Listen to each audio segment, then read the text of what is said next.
Hi everyone, this is Deepika. Welcome back. I hope कि आप सभी बहुत अच्छे होंगे। एक बार फिर से स्वागत है स्टडी विद कंफर्ट में।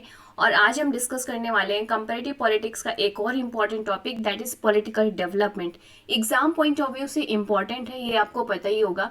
तो आज हम political development as a approach हम डिटेल में डिस्कस करेंगे। वेरियस स्कॉलर्स की डेफिनेशंस को हम इंक्लूड करेंगे, जैसा कि आप यहाँ पर देख रहे हो। तो लेक्चर को डिटेल में शुरू करने से पहले एक हम्बल रिक्वेस्ट है गाइस, अगर आप पहली बार मेरे चैनल पर आए तो please do subscribe my channel, share with your friends and hit the notification button, जिससे कि नए वीडियो की नोटिफिकेशन आप तक पहुंच सके। And thanks for all the love and support guys, I really mean it. तो डिस्कस करते हैं पॉलिटिकल डेवलपमेंट का कंसेप्ट। तो कंपैरेटिव पॉलिटिक्स में आपने बहुत सारे अप्रोचेस पढ़े होंगे, जैसे कि structural functional approach, then the political sociology approach, political development approach, political modernization approach. तो पॉलिटिकल डेवलपमेंट भी एक अप्रोच है, जिस अप्रोच का बेसिक मीनिंग ये होता है कि आप किसी सब्जेक्ट को किस तरीके से डील कर रहे हैं, किस तरीके से स्टडी कर रहे हैं। सो मेजर जो पॉलिटिकल डेवलपमेंट है, एक अप्रोच है कंपैरेटिव पॉलिटिक्स में, जो मेजर करता है the level of political development among the countries किस तरीके से हुआ है, उसको मेजर किया जाता है। जैसे कि किस तरीके से कॉन्स्टिट्यूशन फंक्शन कर रहा है, किस तरीके से जस्टिस डिलीवर किया जा रहा है, या जो वेरियस इंस्टीट्यूशंस हैं वो किस तरीके के फंक्शंस परफॉर्म कर रहे हैं, राइट। क्या सोसाइटी में जस्टिस डिलीवर हो पा रहा है कि नहीं। तो इस तरीके से बहुत सारे पैरामीटर्स हैं जिसके आधार पर हम पॉलिटिकल डेवलपमेंट को मेज़र करते हैं। फॉर एग्जांपल इंडिया और पाकिस्तान का अगर हम एग्जांपल लें रूल ऑफ लॉ के आधार पर, देखो रूल ऑफ लॉ आपने सबने पढ़ा होगा, जहाँ पर जो कॉन्स्टिट्यूशनल प्रोविजंस होते हैं वो रिटन एंड अनरिटन फॉर्म में भी हो सकते हैं, उसके आधार पर गवर्नमेंट फंक्शनिंग करती है। तो आप देखेंगे कि आप ये चीज़ अगर यहाँ पर देखें और इंडिया पाकिस्तान के जो पॉलिटिकल सिस्टम है उसको कंपैरिजन करना हो तो बहुत आसानी से कर सकते हैं, राइट। इसके बाद से पॉलिटिकल स्टेबिलिटी की बात करें तो भी आप कंपैरिजन कर सकते हैं। इंडिया की डेमोक्रेसी को यूएस की डेमोक्रेसी के साथ अगर आपको कंपैरिजन करना है तो वो चीज़ भी आप अच्छे से कंपैरिजन कर सकते हैं। इस चीज़ को अभी हम समझने की कोशिश करेंगे। तो पहले कुछ डेफिनेशंस यहाँ पर ले लें ताकि आपको पॉलिटिकल डेवलपमेंट का कॉन्सेप्ट क्लियर हो जाए। तो आलमंड एंड पॉवेल की पहली डेफिनेशन लेते हैं, जो कहते हैं कि पॉलिटिकल डेवलपमेंट क्या है, increased differentiation and specialisation of the political structure and increased secularisation. Secularisation का मतलब आप समझ रहे होंगे कि जब स्टेट एंड जो जो जो स्टेट है एंड द रिलीजन है, ये सेपरेट होते हैं, राइट।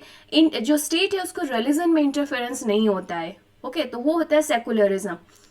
तो यहाँ पर डिफरेंशिएशन और स्पेशलाइजेशन का क्या मीनिंग है, तो इसे आप ऐसे समझ लें कि जैसे एक हॉस्पिटल है ए, दूसरा हॉस्पिटल है बी, ओके।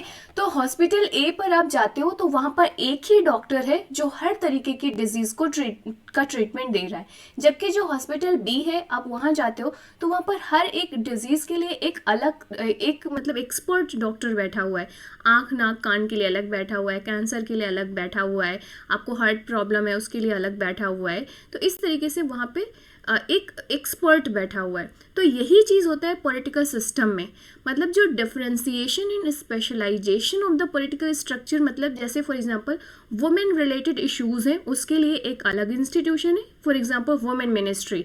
इसके बाद से जो लॉ एंड ऑर्डर है उसके लिए एक अलग मिनिस्ट्री है, होम मिनिस्ट्री।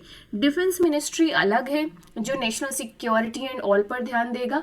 इसके बाद से एजुकेशन मिनिस्ट्री अलग है, इन्वायरमेंट मिनिस्ट्री अलग है। तो इस तरीके से आप देखेंगे कि डिफरेंशिएशन एंड स्पेशलाइजेशन है पॉलिटिकल स्ट्रक्चर का। तो पॉलिटिकल अफेयर से रिलेटेड जो भी फंक्शंस होते हैं उनको परफॉर्म करने के लिए एक स्पेशलाइज्ड इंस्टीट्यूशन या एक स्पेशलाइज्ड बॉडी है, फॉर एग्जांपल। तो जब ये स्पेशलाइजेशन जैसे जैसे इंक्रीज होता है तो आप कह सकते हो कि हाँ पॉलिटिकल डेवलपमेंट हो रहा है। इंडिया का ही मैं एक एग्जांपल लूँ आपको ये एक्सप्लेन करने के लिए कि पॉलिटिकल डेवलपमेंट की जर्नी क्या रही है अकॉर्डिंग टू दिस डेफिनेशन। तो जैसे इंडिया में आप देखेंगे कि जब 1947 में इंडिपेंडेंस मिली थी इंडिया को, सॉरी गाइस, ओके। तो जब इंडिया को 1947 में इंडिपेंडेंस मिली थी, तो आप देखेंगे कि उस समय आप नंबर ऑफ मिनिस्ट्रीज, क्या मुझे बता सकते हो कि उस समय नंबर ऑफ मिनिस्ट्रीज क्या थी? अभी आप 2023 पे नंबर ऑफ मिनिस्ट्रीज देख लें। रिसेंटली मिनिस्ट्रीज या पोर्टफोलियो को एक्सपेंशन किया गया, एक नई मिनिस्ट्री ऐड की गई थी, जैसे आप कह सकते हैं the ministry of cooperative, right. तो आप देखेंगे कि कोऑपरेटिव्स के लिए एक नई मिनिस्ट्री बनाई गई। इसी तरीके से वुमेन मिनिस्ट्री को भी कभी एक टाइम पे सेटअप किया गया था, इन्वायरमेंट मिनिस्ट्री सेटअप की गई थी। क्या मुझे कमेंट करके आप बता सकते हैं कि जो वुमेन मिनिस्ट्री है उसे कब सेटअप किया गया था इंडिया में? तो ये क्या है, पॉलिटिकल डेवलपमेंट हो रहा है, क्योंकि स्पेशलाइज्ड इंस्टीट्यूशंस को धीरे धीरे यहाँ पर डेवलप किया जा रहा है। पहले वुमेन रिलेटेड जो इश्यूज थे उसको कोई और मिनिस्ट्री देखती थी। ओके, तो इस तरीके से यहाँ पर आप डिफरेंशिएशन और स्पेशलाइजेशन को समझ सकते हैं। एक और डेफिनेशंस को हम यहाँ डिस्कस करते हैं, सैमुअल पी हंटिंगटन की डेफिनेशंस, जो कहते हैं कि पॉलिटिकल डेवलपमेंट क्या है? It is the process by which organization and procedures acquire values and stability. So political stability है वहाँ पर, अगर पॉलिटिकल सिस्टम में वैल्यूज को वहाँ पर, जैसे for example liberty, equality, justice, इस तरीके की डेमोक्रेटिक वैल्यूज है वहाँ पर, तो आप कह सकते हो कि वहाँ पर पॉलिटिकल डेवलपमेंट है। Then according to Alfred Diamond, जिसके आधार पर आप कह सकते हो कि व्हाट इज पॉलिटिकल डेवलपमेंट। तो political development aims at a particular condition, मतलब पॉलिटिकल डेवलपमेंट का मतलब है कि एक पर्टिकुलर कंडीशन को अचीव करना, और वो पर्टिकुलर कंडीशन क्या है? ऐसे इंस्टीट्यूशनल फ्रेमवर्क को डेवलप करना जो सोशल प्रॉब्लम्स को सॉल्व कर सके। फॉर एग्जाम्पल वुमेन इश्यूज हो गए, या चाइल्ड राइट इश्यूज हो गए, या फॉर एग्जाम्पल पॉवर्टी हो गया, अनएम्प्लॉयमेंट हो गया, इलिटरेसी हो गया। तो इन सोशल प्रॉब्लम्स को क्या किया जाए? सॉल्व किया जा सके। ऐसे इंस्टीट्यूशनल फ्रेमवर्क डेवलप कर लिए जाते हैं, तो हम कहेंगे कि हाँ, हमने वो कंडीशन अचीव कर ली जो पॉलिटिकल डेवलपमेंट में अचीव करनी थी। ओके, तो आप देखेंगे कि अगर इंडिया की ही आप जर्नी देखें, जब सिंस इंडिपेंडेंस 1947 से अभी तक, तो आप इसे एनालाइज कर सकते हैं अच्छे से। बहुत सारे नेशंस, जैसे नेपाल आपका एग्जांपल ले सकते हैं, अभी रिसेंट में जब उन्होंने कॉन्स्टिट्यूशन अपना डेवलप किया था। देन म्यांमार में डेमोक्रेसी इंट्रोड्यूस की गई थी। तो आप इन्हें देख सकते हैं कि ये सारे क्या हैं? ये एग्जाम्पल हैं आप जो पॉलिटिकल डेवलपमेंट में आप मेंशन कर सकते हो। ओके, तो जैसे अभी रिसेंट में श्रीलंका में जिस तरीके की पॉलिटिकल क्राइसिस आई, आप इसे क्या कहेंगे? अगर आपको इसे मतलब इंडिया और श्रीलंका में कंपैरिजन करना हो पॉलिटिकल डेवलपमेंट को, बहुत आसानी से आप कर सकते हैं। ओके, तो एक हम स्कॉलर का यहाँ पे पॉइंट ऑफ व्यू लेते हैं, लुसियन डब्ल्यू पाए, जिन्होंने बहुत ज़्यादा कंट्रीब्यूट किया है पॉलिटिकल डेवलपमेंट थ्योरी को डेवलप करने पे। तो ये कहते हैं कि बेसिकली देयर आर 3 पैरामीटर्स जिसके आधार पर आप पॉलिटिकल डेवलपमेंट को मेज़र कर सकते हैं, जैसे कि equality, capacity and differentiation. Equality का मतलब यहाँ पर है पॉलिटिकल इक्वालिटी। पॉलिटिकल इक्वालिटी को आप डिफाइन कर सकते हो लेवल ऑफ पॉलिटिकल पार्टिसिपेशन, जब सारे इंडिविजुअल, सारे सिटीजन्स को इक्वल राइट होता है to participate in the political process, या पॉलिटिकल पार्टिसिपेशन के इक्वल अपॉर्चुनिटीज दी जाती हैं सिटीजन्स को, इसे आप कहते हो पॉलिटिकल इक्वालिटी। तो अगर किसी पॉलिटिकल सिस्टम में पॉलिटिकल इक्वालिटी प्रेजेंट है, तो आप कहेंगे कि हाँ, ये पॉलिटिकल डेवलपमेंट है।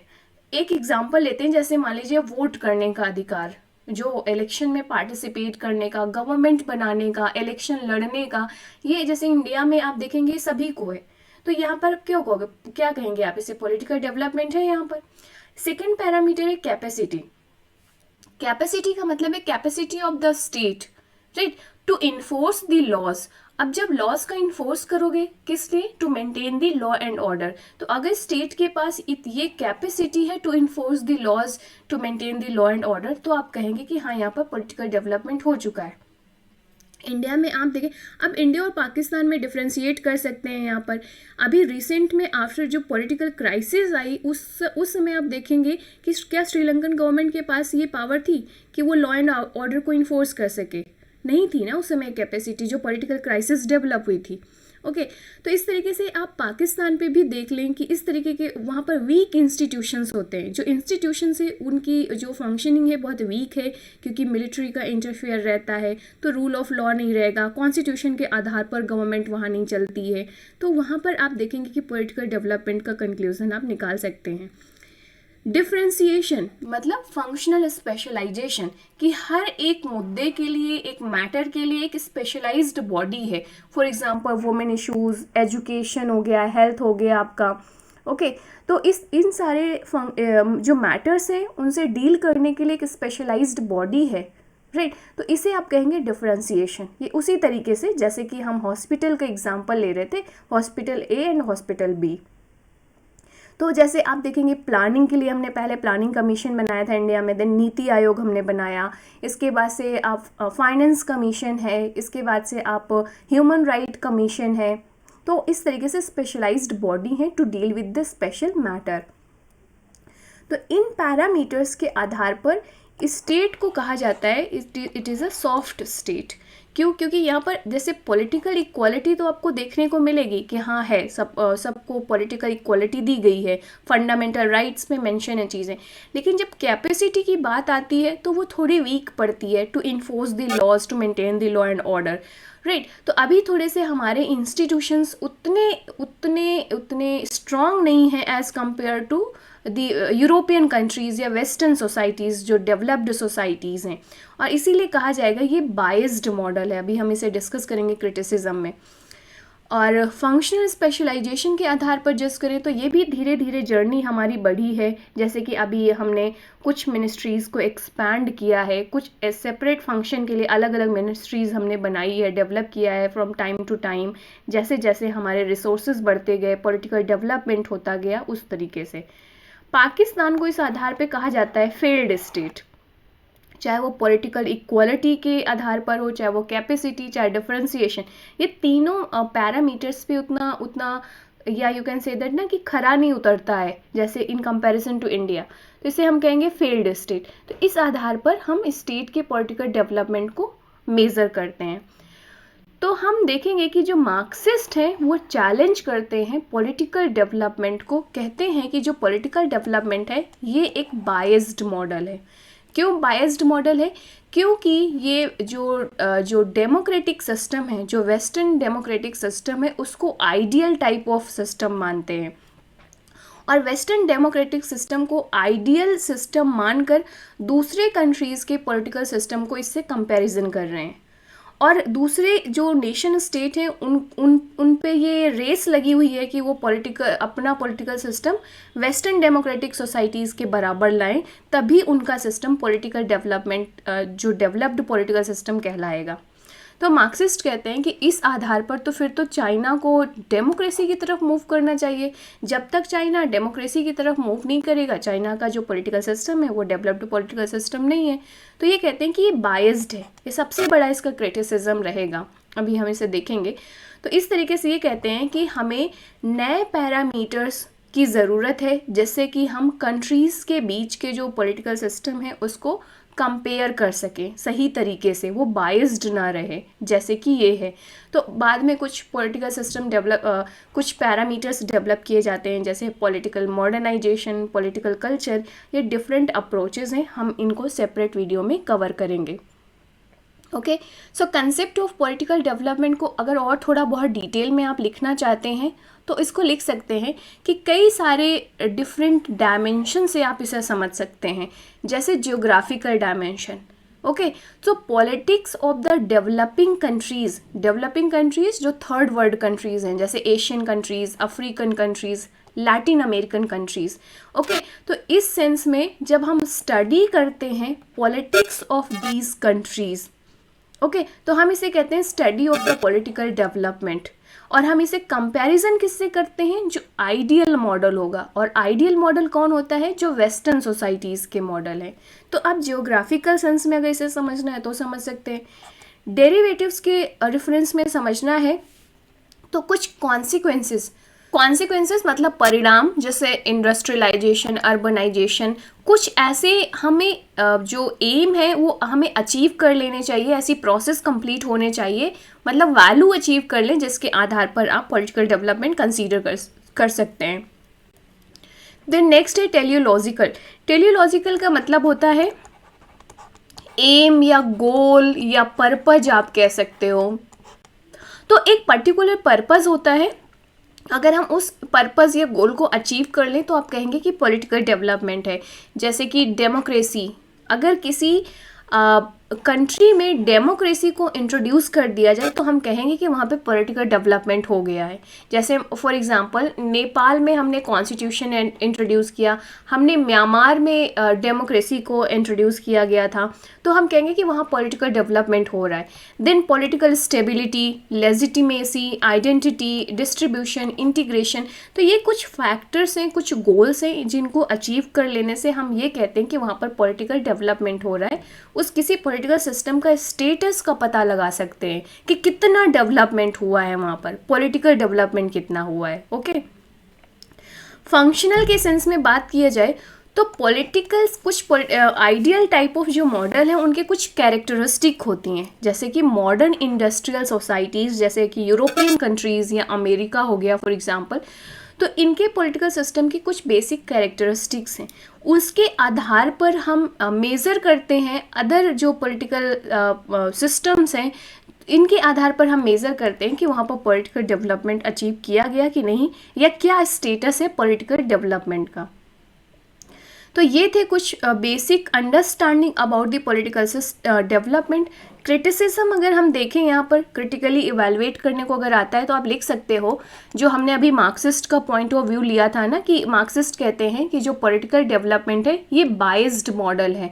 क्यों? क्योंकि ये कहता है कि जो वेस्टर्न डेमोक्रेसी है वो आइडियल टाइप ऑफ मॉडल है पॉलिटिकल सिस्टम का, और हमें सभी देश के जो पॉलिटिकल सिस्टम है उसको इस आइडियल टाइप ऑफ मॉडल से कंपैरिजन करना चाहिए टू फाइंड आउट कि वहाँ पर पॉलिटिकल डेवलपमेंट कितना हुआ है। एग्जाम्पल हमने चाइना का लिया था। कुछ और एलिगेशंस लगते हैं, क्रिटिसिज्म लगते हैं, किए जाते हैं इस पॉलिटिकल डेवलपमेंट का। कुछ एक्सपर्ट कहते हैं कि यहाँ पर कोई प्रिसाइज डेफिनेशन नहीं है पॉलिटिकल डेवलपमेंट की, और इसकी वजह से कन्फ्यूज़न होता है कि पॉलिटिकल डेवलपमेंट में हम किस चीज़ को इंक्लूड करें और किस चीज़ को रिजेक्ट करें। जैसे हमने अभी देखा कि डिफरेंट स्कॉलर्स ने अपने अपने तरीके से डिफाइन किया है कि व्हाट इज़ पॉलिटिकल डेवलपमेंट। किसी के कोई कहता है कि फंक्शनल स्पेशलाइजेशन है, कोई कहता है कि सेकुलरिज्म है, कोई कहता है कि कुछ एम्स हैं, कोई कंडीशन है अचीव करने की, ये सारी चीज़ें। कुछ एक्सपर्ट कहते हैं कि there is absence of any coherent political model of the development process. So कोई ऐसा मॉडल नहीं है जिसके आधार पर हम इन चीज़ों को मेज़र कर सकें। कुछ कहते हैं कि जो पॉलिटिकल डेवलपमेंट है इसने कोई ऐसा universal model of political system offer नहीं किया है जिसमें सभी कंट्रीज़ फिट बैठ सके। जैसे मान लीजिए आप डेमोक्रेटिक टाइप ऑफ कंट्रीज़ को तो मेज़र कर सकते हो इसमें, लेकिन what about the communist countries जहाँ पर कम्युनिज्म है, ओके, तो वो उस कंट्रीज़ के पॉलिटिकल डेवलपमेंट को आप कैसे मेज़र करेंगे। सो यूनिफॉर्मली नहीं आती to all countries of the world, यहाँ पर अप्लाई नहीं किया जा सकता, ये क्रिटिसिज्म आप लिख सकते हैं। कंक्लूज़न दे सकते हैं कि वेरियस क्रिटिसिज्म होने के बाद भी जो कंट्रीब्यूशन पॉलिटिकल डेवलपमेंट के द्वारा दिया गया है कंपैरेटिव पॉलिटिक्स में, हम उसे डिनाई नहीं कर सकते हैं। It contributed towards the broadening the scope of empirical investigation, कि हाँ आप ऑब्जर्वेशंस के आधार पर इन्वेस्टिगेशंस कर सकते हैं कि हाँ, जैसे फॉर एग्जांपल रिसेंटली श्रीलंका में पॉलिटिकल क्राइसिस आई, तो आप देख सकते हो ना कि वहाँ पे पॉलिटिकल इनस्टेबिलिटी है, तो आप अंदाज़ा लगा सकते हो, इस पर कंक्लूज़न दे सकते हो कि वहाँ पर पॉलिटिकल डेवलपमेंट का क्या स्टेटस है। उसी तरीके से आप पाकिस्तान का गवर्नेंस सिस्टम देख लें, वहाँ का पॉलिटिकल सिस्टम देख लें। देन म्यांमार में जिस तरीके से मिलिट्री कूप हुआ आप उसको मेंशन कर सकते हो। इससे आप ये अंदाज़ा लगा सकते हो कि इन कंट्रीज़ में पॉलिटिकल डेवलपमेंट का क्या लेवल है, क्या स्टेटस है। इसके बाद से इसने जो स्कोप है to study the political condition of the newly emerging countries in the third world countries, उनको स्टडी करने का स्कोप देता है। इसके बाद से इसने इंटरडिसिप्लिनरी अप्रोच को स्ट्रेंथन किया है, पॉलिटिकल साइंटिस्ट, सोशियोलॉजिस्ट और इकोनॉमिस्ट को और क्लोजर लाए हैं to understand the political system. तो ये इंटरडिसिप्लिनरी अप्रोच है। तो इस तरीके से आप इसे कंक्लूड कर सकते हैं। तो ये था पॉलिटिकल डेवलपमेंट। आई होप कि आपको समझ में आया होगा और इनफ कंटेंट है आपके एग्ज़ाम्स में लिखने के लिए। मैंने एक अभी रिसेंट में वीडियो बनाई थी जिसमें मैंने आंसर राइटिंग पे कुछ बात करी थी ना, तो जैसे मैं आपको बोलती हूँ कि फ्लो चार्ट आप बना सकते हो, तो इस तरीके के फ्लो चार्ट आप डेवलप कर सकते हो, जैसे यहाँ पर जो मैंने मेंशन किया हुआ है, और इसको एक्सप्लेन कर सकते हो आप ये ओके। तो इससे क्या होगा, वैल्यू एडिशन होगी। और साथ में मैंने एक चीज़ और बोली थी आपको कि वेरियस स्कॉलर्स के नाम मेंशन करो, उनके स्टेटमेंट मेंशन करो। तो अब जैसे यहाँ पर मैंने 3 डेफिनेशन इंक्लूड की है कि व्हाट इज पॉलिटिकल डेवलपमेंट। तो इस तरीके से रिच कंटेंट बनता है, आपके आंसर की वैल्यू एडिशन होती है। तो आई होप कि आप ये समझ गए होंगे कि किस तरीके से किसी टॉपिक पर आंसर लिखना है और किस तरीके से उस टॉपिक को हमें अप्रोच करना है। तो ये आप अपने सेल्फ मेड नोट्स बना लें छोटे छोटे, जिसे आप बार बार याद करिए कि अगर पॉलिटिकल डेवलपमेंट पर क्वेश्चन आएगा तो मुझे ये 3 स्कॉलर्स की डेफिनेशंस मेंशन करनी है, आलमंड पॉवल की, सैमुअल पी हंटिंगटन की एंड अल्फ्रेड डायमंड की। तो ये डेफिनेशंस आप बार बार याद कर लो, याद हो जाएगा। थोड़ा बहुत इसे आप कीवर्ड्स पर ज़रूर फोकस करना, याद हो जाएगा। ओके, इसके बाद आप ये देख लो कि मुझे लुसियन पाई का ये कंसेप्ट मेंशन करना है और मुझे इस तरीके का फ्लो चार्ट बना देना है। तो इतना बेसिक चीज़ कर लोगे ना, ये बहुत इम्पॉर्टेंट पॉइंट्स हैं इस कंसेप्ट का, और ये अगर आप मेंशन करते हो तो आपको बहुत अच्छे मार्क्स मिलेंगे। देन रिसेंट एग्जांपल्स मैंने बहुत सारे यहाँ पर यूज़ किए हैं। श्रीलंका की पॉलिटिकल क्राइसिस यूज़ की, देन म्यांमार का मिलिट्री कूप, देन पाकिस्तान की सिचुएशन। आप बहुत सारे अफ्रीकन नेशंस की का ले सकते हैं यहाँ पर मेंशन करने के लिए। तो ये सारी चीज़ें आप मेंशन करेंगे तो आपका जो वैल्यू एडिशन बहुत अच्छा हो जाएगा। तो कोई डाउट हो तो नीचे कमेंट करके पूछ सकते हैं आप। And once again I would like to say please guys share with your friends जो चैनल है उसको। एंड वीडियो के नीचे आपको सुपर थैंक्स का एक फीचर मिल जाएगा। अगर आप कंट्रीब्यूट करना चाहते हैं इस चैनल को ग्रो करने के लिए तो आप वहाँ पर कर सकते हैं।